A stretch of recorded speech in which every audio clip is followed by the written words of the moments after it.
Okay. Now I've noticed this with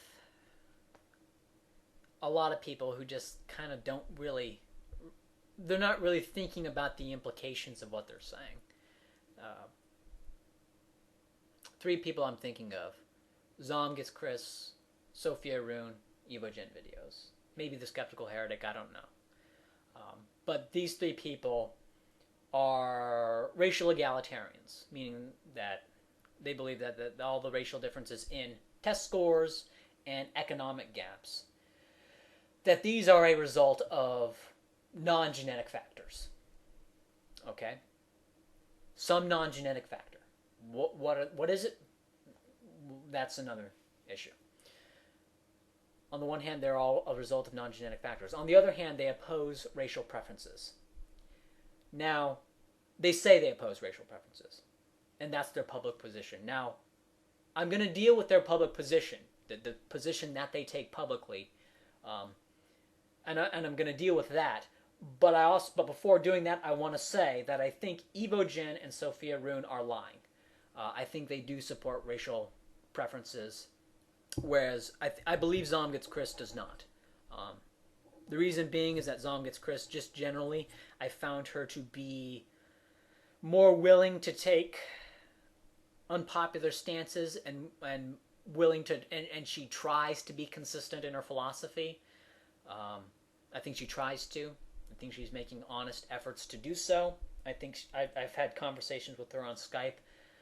There's a lot of misunderstandings, I would say, but I do believe that she argues in good faith.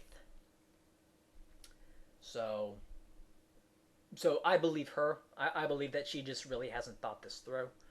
I believe that she does, in fact, oppose racial quotas. Whereas I think Evo Jen and Sophia Rune are just taking this as kind of a tactical thing. Um, the reason being is that what Evo and another reason for that is that Sophia Rune and Evo Jen are really animated about this racial equality. Now here's the argument. The argument there's a few, but it's mainly about white privilege. What is white privilege? Um, Two things. One is what is called institutional racism, or really institutional racial advantages. Meaning, for example, getting a job, like getting a job on a farm as a farmhand, right? You know a guy who knows a guy who knows a guy who can hire you. Oh, I know this friend of a friend who has a son who needs a job. I can give him a job. He now has a job. He can put that as a reference, right? And use that as a reference to get more jobs on down the line. And so creating a kind of a um, network, a good old boys network, not even a formal network, but just kind of an informal networks of jobs. Um, in a non-competitive economy, this can sustain for quite a while. If you have competition, any inefficiencies, it's possible that the informal networks happen to be the best choice in hiring, and actually, I can, I can actually argue for that nepotism is economically viable, even on a purely competitive market, because the son of someone who was in fact a good employee, that son is also probably going to be a good employee. And you may look at their resume and say, well, his resume is not that good, but the resume doesn't tell you everything. It just tells you how they performed in their prior situation. But their pedigree is from someone who was a great employee. So you take them on, they're probably going to do better. For example, legacies in college admission. My nose itches. Okay, legacies in a college admission. Legacies actually perform better in college than non-legacies at Yale, and I believe the Ivy League in general. Um, I don't know about colleges nationwide, but I would assume this is true for colleges nationwide.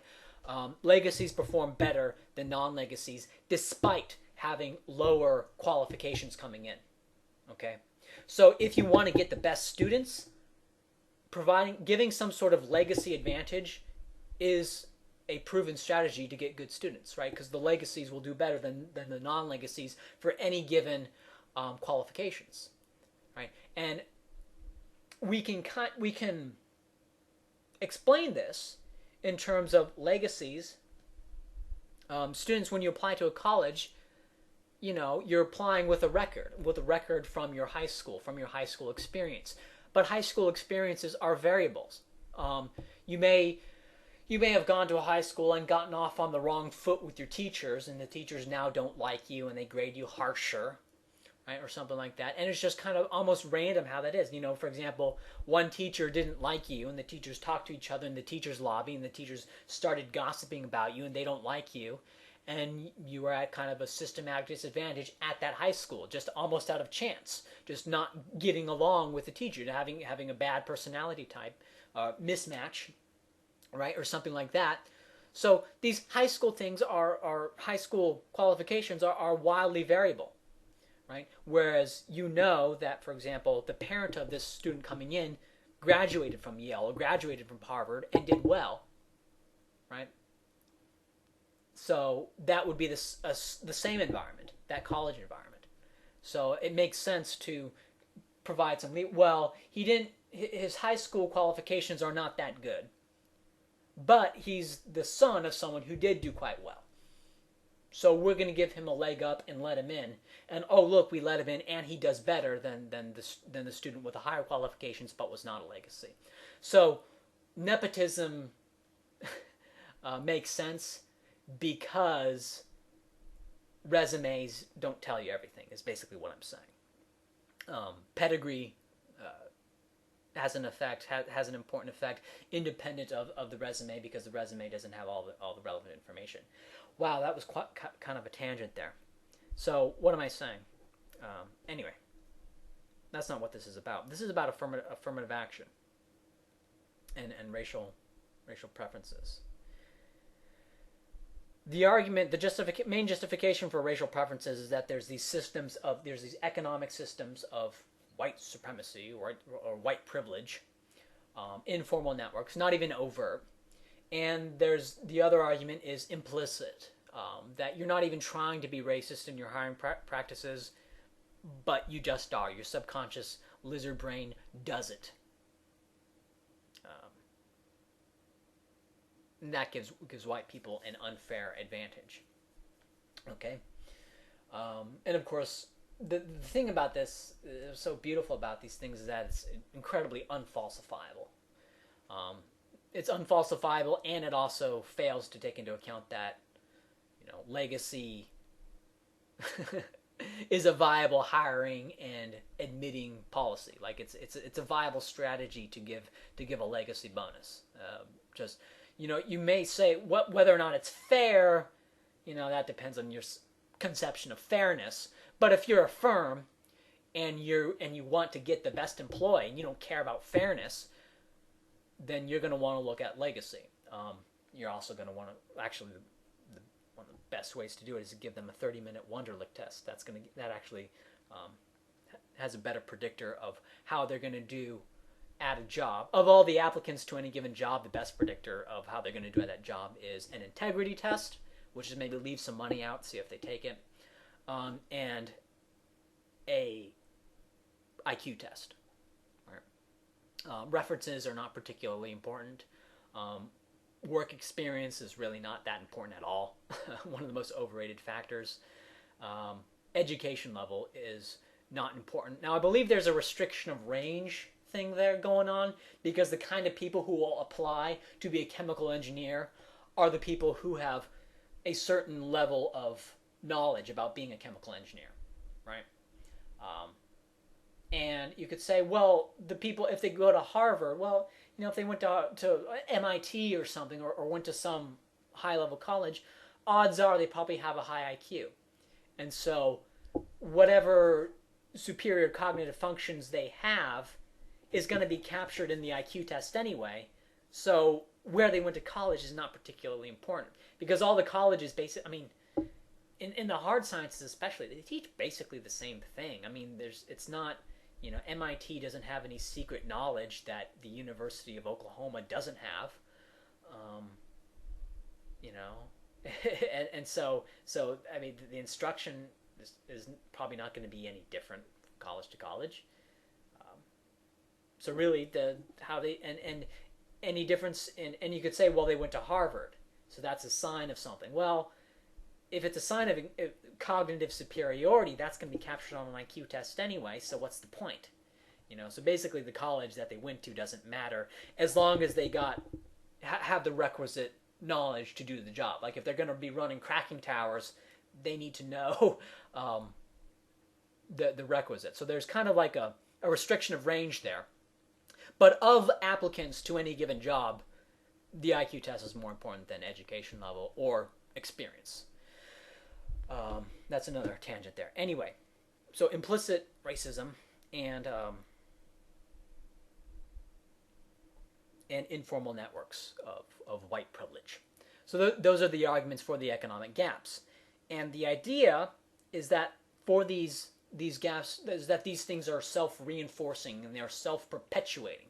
And so in order to break them, what you have to do is institute racial privileges. That's the argument. The argument is that, one, all these races, for example, let's take black people and white people, just those two. Those are the most, that's the most storied issue. That there's this gap, okay? And this gap, the races are fundamentally the same in the brain, okay?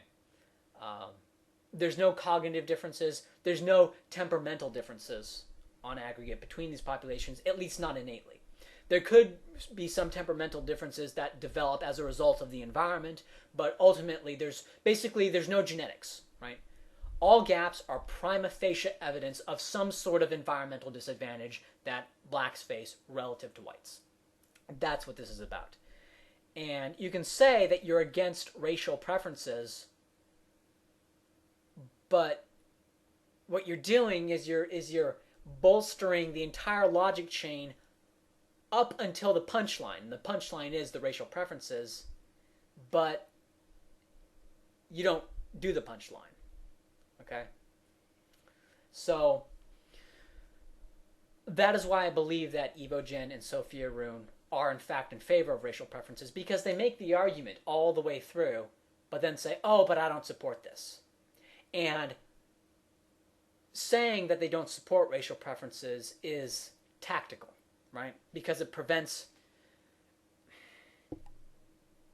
Because when you say you support racial preferences, suddenly shit gets real, right? And suddenly the impetus of this dispute becomes known, right? That's the punchline. That's the reason for this argument. It's about racial preferences. You can also make further arguments about racial integration in multiracial communities. Is that going to happen? Okay? Or should communities be allowed to self-segregate, right? That's another question, right? Immigration to countries. What's going to be the result of immigration? For example, we know now with African immigrants to the United Kingdom, generally as a group, this group is a drain. They tend to vote for... they tend to try to vote themselves the resources of the indigenous Britons, white Britons. And so that's what they're doing right now. And if that situation, if this state of affairs of black Britons being an underclass, quote unquote, and just being a drain and voting themselves the resources of white Britons, if this condition is congenital, then then you're not going to want to. Then you're certainly not going to want to bring in any more, and you might want to consider, deportation, right? And recognizing that they're not British people, right? You can take a German and raise him in a British family, and he'll become British. You take an African and raise him in a British family, he's going to become a black person with a British accent who speaks English. I mean, that's so. It has implications in terms of immigration policy. It has implications in terms of racial privileges and racial quotas. And I don't believe that Sophia Roon and Ivo Jen oppose racial quotas. They're going to say they don't. That's tactical. That's kind of a tactical thing. So if they did support them, I think they would say they did not, because it gives them kind of a leg up tactically.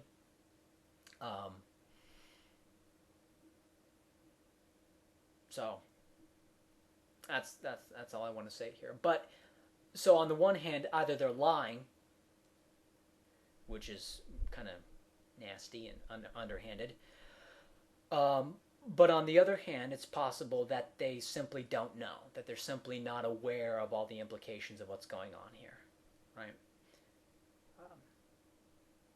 So either they're lying or they're really stupid by opposing affirmative action but making all of these egalitarian arguments all the way through. Because if they make these egalitarian arguments, the ultimate and they are in fact humanists. Now it's possible. I think there's a third possibility here. One possibility is they're lying. One possibility is that they're retarded.